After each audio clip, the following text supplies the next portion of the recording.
QPR Fans Players TV, home and away. Got another exclusive ex-QPR player interview for you this evening, ladies and gents. This time it's with the one, the only, Mr. Gavin Maguire. How you doing, sir? I'm very well, thank you for asking, and thank you for talking to me. No worries, great seeing you. The last time obviously I saw you, like many other QPR fans, was mostly when you played your last game for QPR, unless you've been down in London at events, etc. and so forth.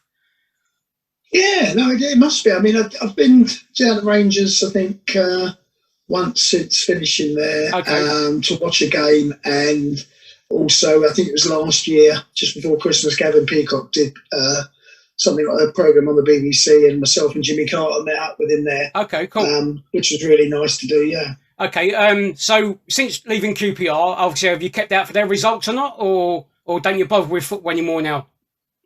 Oh no, definitely, always look out for Rangers. I mean, I was a Rangers fan as a boy, so always they'll be the first one I look at. And also, but look at the other teams I've represented. Really, that's really where my interest really stops. Really, there. I never was really an avid watcher of football. Loved playing the game and being involved with it, but I certainly look out for Rangers results, definitely. Okay, nice one for that. And what do you think of the present crop of QPR players at present that we have down there?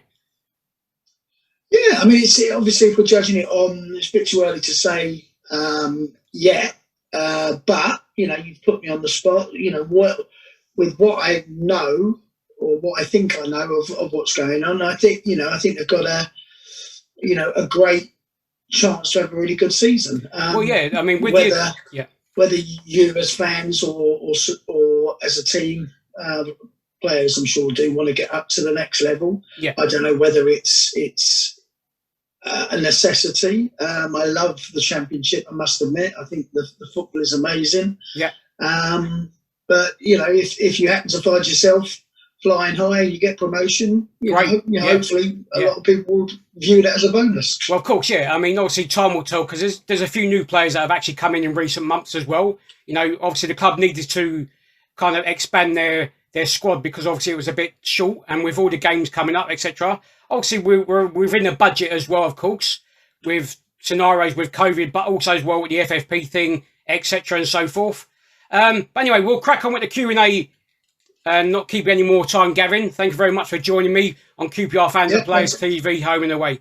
Right, it's just a few questions really regarding your playing time at QPR. First one is, first one is actually a football related question, but it could relate to QPR. When growing up as a boy, did you support any team, or did you have a favourite player you liked watching to make you decide, I want to become a footballer?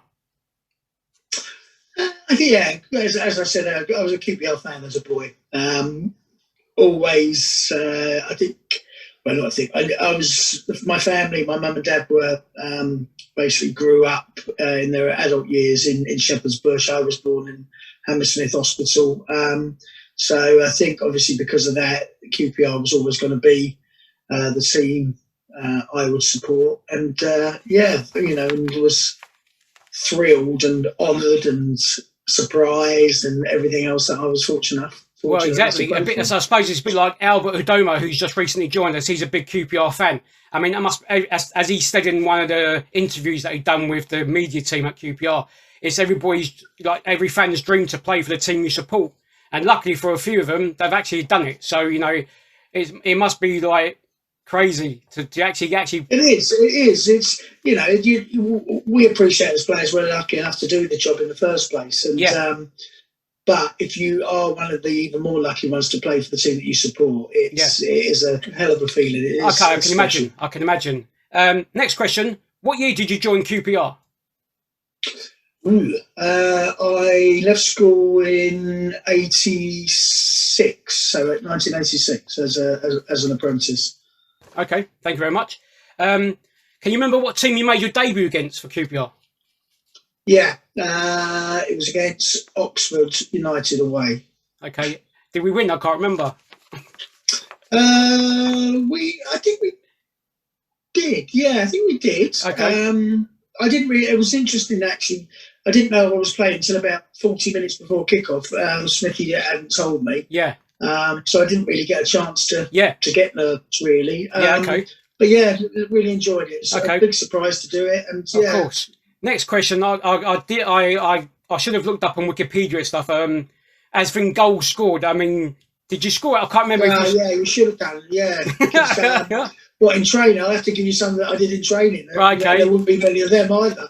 I'd scored. No, I had never scored a professional goal. Okay. Most of the time, I wasn't. You know, I would be one of the two last defenders. Yeah, of course. I mean, obviously, you've done a good enough job. Never really not scoring. You made up for it in defence. I can assure you that. That's for sure. Yeah. That's what the line going to take. I was too busy trying to keep it out of the net. Making a goal line clearance or a good decent tackle is good enough as scoring a goal in my eyes. That's the way I look at it. Absolutely, totally. if I don't do that, or somebody else doesn't do that, they don't get the chance to score. So there you go. Okay, next question, Gavin. What's the most memorable game you've ever played in whilst playing for QPR? I would have thought the one that sticks in mind was the FA Cup game against West Ham when some cowboy tickets have been sold. Yes, and remember it well. Yeah, and everyone was spilled onto the pitch and the horses were on, and that was an interesting game. It was, and interesting with the West Ham value. I think it was about 5,000 black market tickets by the accounts, and they tried putting them in the loft end, which is a no, obviously Rangers home end. And I think they managed to put them in one of the paddocks and then move whatever from the paddock into, or majority of them into the lower loft, or somehow squeeze them in. And that was a great game because it was like, I remember, obviously the main goal I remember was David Pisanti's long range shot. That's an amazing strike, that was a quality goal. I mean, it's like there's been many, but that just stuck out in my mind for that one game alone. It was just a mental game, mental day. And the game didn't start till I think it was like 6 o'clock or something like in the end. That's right. Something like that. It was crazy. Great memories of that game anyway. Obviously, for away games, I mean, did you room with anyone in particular or did it switch? Or a couple of people I roomed with, Gavin Peacock, Les Ferdinand. They were the ones really mainly. Yeah, okay. Next question. What was it like playing at Loftus Road when it was a full house? I mean, obviously, when it's not as busier, but the atmosphere, because it's compact and everything, what's it like for a player? I mean, like a home player, never mind an away player. No, that's the thing. I mean, it's funny. Rangers, it's a funny stadium because you think you'd go in there and it doesn't matter how many people, you can't get that many people in. Yeah. But if it was full to the rafters, you think, oh, you're not going to get any noise. But it's funny. It reverberates around. Yeah. It's as if you feel like there's 3 times as many people in there. Exactly. When you get a derby game or anything like that, it's incredible noise. Well, as I say, looks are deceiving in a way because obviously it is a tight, compact ground, and I mean, obviously prior to the Hillsborough event and stuff, we had terracing at all grounds and stuff like that. I mean, which boosted the crowd up. Whether it was more Rangers or sometimes the away teams fans would be over more than us, but never mind. But it was it's mental. Also because it's so close. You are so close to it. Well, yeah, exactly. I mean, it's incredible. Not many grounds are like that. It's quite unique in the sense of how close it is to the pitch. I mean, other than that, I think West Ham remind me a bit of their old ground like ours because it's very close to the pitch as well. That's right. And I mean, in the days when we had the OmniTurf, I mean, which I did on many occasions, you'd start a sliding tackle and you'd end up running into the paddock and things like that because, over the hoardings. Cool. Because it was that close. Yeah, exactly, yeah. Obviously, with the playing time at QPR, do you keep in contact with any ex-teammates from your playing days whilst you were at QPR? And then, obviously, before social media come along, and now with social media, do you still keep in contact either via social media or personally on your telephones, emails, etc.? Yeah, I mean, but even prior to, now the social media are a lot more, we've got a lot more ability to access each other. But, I've always kept in contact with Les. Les has been, what was one of my closest friends. We grew up through it. Yeah. Gavin Peacock, even though he's obviously moved out to Canada, we've always, we've got a lot of time for each other. We care about each other a lot. He's a great man. Yeah. And he was like we were a bit like two polar opposites. I was a bit of a wild card and he was a steady Eddie. So, when people see our friendship, they don't quite understand it. Yeah. you know, we both got so much respect for each other. Well, exactly. Exactly. Yeah, loads. Yeah. So yeah, my friendship with Gav will, you know, last the test of time. We're very, very close. Cool.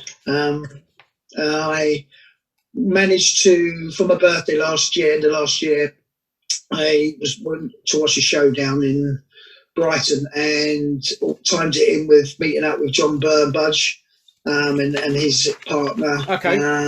And that was really, really nice. And seen cool. Budgie since, you know, 30 odd years. And, you know, that's great. That's great to do that. Like that, like it was yesterday. Yeah, know? Exactly. That's what it's all about, Gavin. You know what I mean? It's like ex-friends, mates, whether irrespective whether you've gotten well with them or you're good teammates as such, you keep in contact.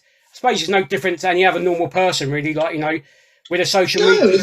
No, exactly. I mean, Budge had an amazing career. You know, he became a star rightfully, and now he's, you know, a normal life, being very successful in podiatry. Yeah, and it's just interesting to see, you know, where we've ended up. You know, whereas the current players now, exactly, will go on and, you know, they won't probably ever need to work, whereas we've had to become normal people and work. So it's really interesting. Yeah, of course. Times have changed. It goes to show, doesn't it? I mean, from your day of playing to nowadays, as you say, you know, it's just really crazy times. Anyway, next question. A couple more to go, if that's all right, Mr. Gavin Maguire. Yeah, no problem. Whilst at the club at QPR, who was the worst dressed player in the squad? Without doubt, Danny Maddox. Danny Maddox? Horrendous. Absolutely horrendous. Capital letters, horrendous. Okay. Dan didn't have a clue. And the funny thing was, Dan thought he had a clue, but he had no clue. Okay, mate. Was there any jokers within the squad when you were at the club? Anyone who played lots of pranks and stuff? The funniest man, not just in the squad, on planet Earth. Okay. And I won't be the last to say this, was Stevie Burke. Berkey was okay. He was incredible. Yeah, I do remember him. I do remember the funniest man ever. Cool. Just a couple more, Gavin, if that's okay. With regards to, like, in the changing room or going on coaches or whatever to away games and stuff, or even at home games, what the music? Did anyone select any? Was there any music? And if so, who would have put it on, or did it change week to week, game to game, if there was any? Well, I think thinking back, it was pretty much a lot to do with like soul and funk music. It was like David Kerr's like used to have a say in it, and I would say that springs to mind. Kersey putting things on. Okay. To be honest, yeah. Okay. And just one final question for myself, if that's all right, Gavin. Can you give me and the QPR fans out there watching this on the channel an overall summary of your time spent playing for QPR? Wow. I would say just so very fortunate, so lucky, so privileged. I would go back in a second. Dream come true, really. Okay. It must be, as you say, because you are a QPR fan as well, and that must be every fan's dream to actually represent their team one day and hopefully have a good career with them. Obviously, because like where they say about, like with Les now, he was a player for QPR as well as many other clubs, and now he's like director of football at the club. And some fans might not like the way he's moving in with the club, and that might overshadow his legendary status or whatever he's been classed as. But obviously, it's a pleasure speaking to you, sir. And just want to say a big thank you from myself for joining me on QPR Fans and Players TV Home and Away, and speaking to myself and to the fans out there regarding your playing time at QPR. Thank you very much, Gavin.